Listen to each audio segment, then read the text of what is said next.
Study YouTube channel पर आपका स्वागत है। मैं दीपक कुमार। जो पीएनएसटी 2022 में जो एग्जामिनेशन होना था उसमें डीएचएस की काउंसलिंग नहीं हुई, तो बहुत सारे स्टूडेंट्स पैनिक थे।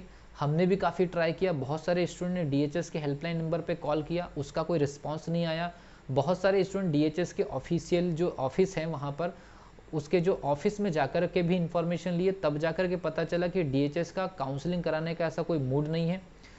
डीएचएस के द्वारा दिया गया या फिर पीईबी के द्वारा दिया गया एक रिजल्ट नोट के आधार पर बहुत सारे स्टूडेंट्स को उम्मीद रही, लेकिन फाइनली काउंसलिंग नहीं हुई। इसको देखते हुए स्टूडेंट ने अपने लिए हाई कोर्ट में केस दायर करना उचित समझा। इसके लिए स्पेशल वकील कराए गए और इस पूरी प्रोसीजर में क्या क्या चल रहा है उसके ऊपर मैं आपको डिटेल में बताऊंगा। क्या टाइमिंग लग सकती है, क्या क्या सिचुएशन बन सकती है। लेकिन जो स्टूडेंट डीएचएस की काउंसलिंग के भरोसे वेट कर रहे हैं उनसे रिक्वेस्ट की जाती है कि 2023 का अगर आप एग्जामिनेशन देने जा रहे हैं, आप रिवीजन स्टार्ट कर दीजिए। आप ऑलरेडी सिलेक्टेड स्टूडेंट थे, थोड़ी सी मेहनत करके रखिए आप, क्योंकि ये जो केस वाला जो मैटर है, जो कोर्ट केस वाला मैटर है, ये सुनवाई और बहुत सारी चीज़ों पर डिपेंड करता है। मैं इसमें सारी चीज़ें आपको बताऊँगा, लेकिन आप रिवीजन पर फोकस करिए, ताकि अगर मान लीजिए कोर्ट केस अगर आपके फेवर में आया, वो सिलेक्शन होने का रहेगा तो हो ही जाएगा, अगर नहीं हुआ तो आपको तो एग्ज़ाम देना ही पड़ेगा, तो देना ही पड़ेगा। और ऑलरेडी आपकी प्रिपरेशन है तो आप रिवीजन पर ज़रूर समय देते रहिए,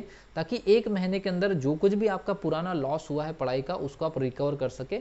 और अगर मान लीजिए ख़राब से ख़राब कंडीशन में एग्जामिनेशन आपको देना ही पड़े, हम तो चाहते हैं कि डीएचएस की काउंसलिंग आपके फेवर में आ जाए, लेकिन ऐसी स्थिति बने 1% केस में कि अगर मान लीजिए आपको एग्जामिनेशन देना ही पड़े, तो आप फिर से सेलेक्ट हो जाएं, इतने मार्क्स लेकर के आप आ जाइए। अब इस पर्टिकुलर केस में क्या चल रहा है, स्टूडेंट परेशान होकर के टीचर्स की सहायता से, कुछ टीचर्स ने भी मोटिवेट किया है, जिन टीचर्स ने भी मोटिवेट किया वो भी धन्यवाद के पात्र है। हमारे तरफ से भी काफ़ी कोशिश की स्टूडेंट को। तो जो वकील कराए गए हैं, उन वकील्स के द्वारा हाई कोर्ट में पिटीशन या याचिका दायर कर दी गई है, ऐसी इन्फॉर्मेशन मिल रही है। साथ में इस पर्टिकुलर केस को लड़ने के लिए कुछ अमाउंट की ज़रूरत पड़ रही है, और उसमें से लगभग शायद 50% अमाउंट स्टूडेंट के द्वारा वकील पक्ष को दिया भी जा चुका है, और 50% अमाउंट अभी भी पेंडिंग है।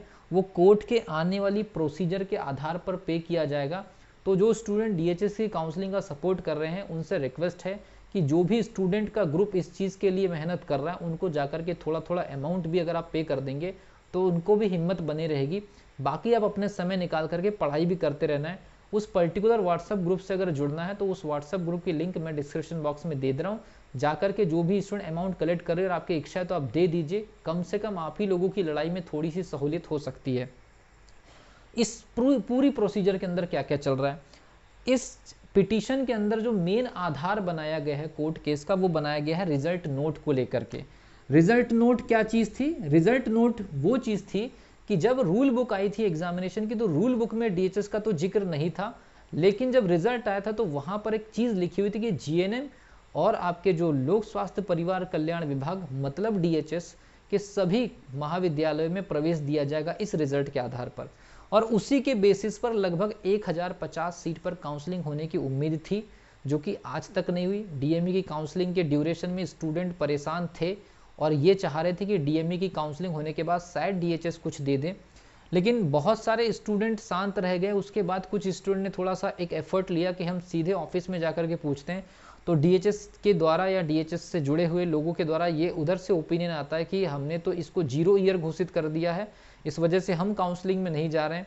तो स्टूडेंट के द्वारा ये बोला गया कि पीईबी के रिजल्ट नोट में ऐसा कहा गया है, तो डीएचएस ने ये बात पीईबी पर डाल दी कि हमने तो ऐसा कुछ नहीं है, ये पीईबी की गलती है। और पीईबी ये कह रहा है कि ये डीएचएस के ऑफिसर्स की उसमें सिग्नेचर है, तो हम ऐसे कैसे लिख सकते थे। तो इसी बेसिस पर स्टूडेंट ने फिर कोर्ट केस करना उचित समझा। याचिका जो है वो डल गई है। याचिका की सुनवाई के बारे में क्या क्या इन्फॉर्मेशन है वो व्हाट्सएप ग्रुप पर स्टूडेंट को आते चले जा रही है, जो उनसे जुड़े हुए हैं वकील पक्ष से। अब इसमें मैं स्टूडेंट जो जुड़े हुए हैं उनको प्रिपरेशन करने या रिवीजन करने का अलग से सुझाव इसलिए दे रहा हूँ क्योंकि इसमें 3 स्टेप हो सकते हैं।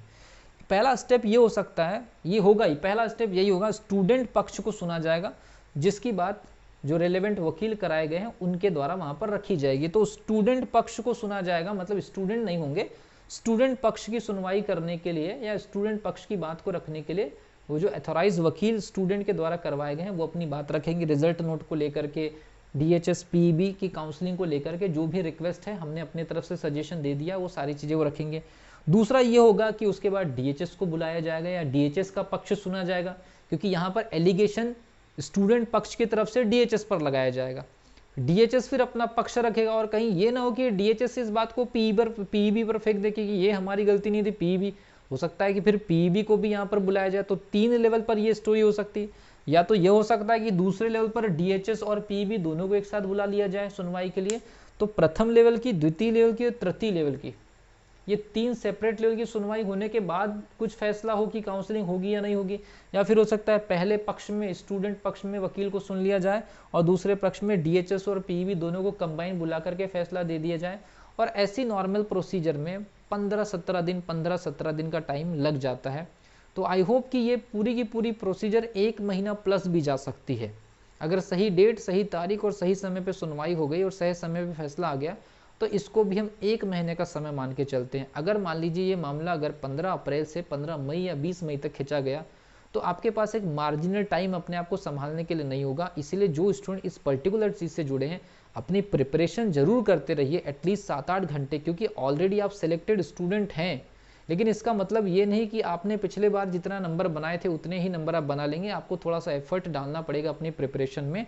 आप अपने साथ में होने वाले उल्टी चीज को, कि भाई अगर मान लीजिए फेवर में दिया ही नहीं तो फिर तो आपको एग्जाम में जाना पड़ेगा, उस चीज से बचने के लिए ऐसा कहा जा रहा है, ऐसी सलाह दी जा रही है। अगर आपको ये सलाह, ये पूरी इंफॉर्मेशन ठीक लगती है तो आप चैनल को सब्सक्राइब कर सकते हैं, बेल आइकन को प्रेस कर सकते हैं। अगर आप डीएचएस की काउंसलिंग से डायरेक्टली जुड़े हुए स्टूडेंट हैं तो आपसे रिक्वेस्ट है, डिस्क्रिप्शन बॉक्स में एक व्हाट्सअप चैनल या व्हाट्सअप ग्रुप की लिंक दी हुई है, जा करके ऐसे स्टूडेंट्स का सपोर्ट करिए और जो बचा हुआ जो अमाउंट है ताकि वो पूरे के पूरे स्ट्रेंथ के साथ लड़ सके और आप लोगों के फेवर में रिजल्ट आ सके। तो मिलता हूँ अगली वीडियो में, तब तक के लिए wish you all the best.